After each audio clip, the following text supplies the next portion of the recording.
కానీ మా విధ్వంసం ఎందుకు జరగలేదు గోవిందా? మేము మా గతం ఆసరాతోనే జీవిస్తున్నాం కదా. నీవు అగ్ని నుండి జనించావు సఖీ. ఇక నీ భర్తలు మంత్రప్రసాదంగా జన్మించారు. మీలో ఎవరూ కూడా పురాతన రక్తపు ఛాయలతో జన్మించిన వారు కారు. సర్వేశ్వరుడు మీకు దివ్యమైన జన్మలను ఎందుకిచ్చాడంటే మీరు లోకంలో నవ వ్యవస్థను నిర్మించగలరని.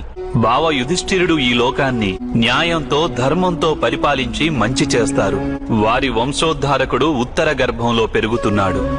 విధి వానిని గర్భంలోనే హతమార్చి మళ్లీ జీవితాన్ని దానంగా ఇచ్చింది. అంటే వాని శుద్ధీకరణ కూడా పూర్తయింది. ఈ బలిదానం కేవలం నీవు నీ కుటుంబంలోని వారు చేసింది కాదు.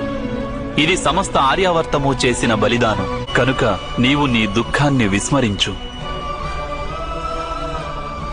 ఆర్యావర్తంలోని ప్రజల శ్రేయస్సును గురించి ఆలోచించు. సమస్త ప్రజల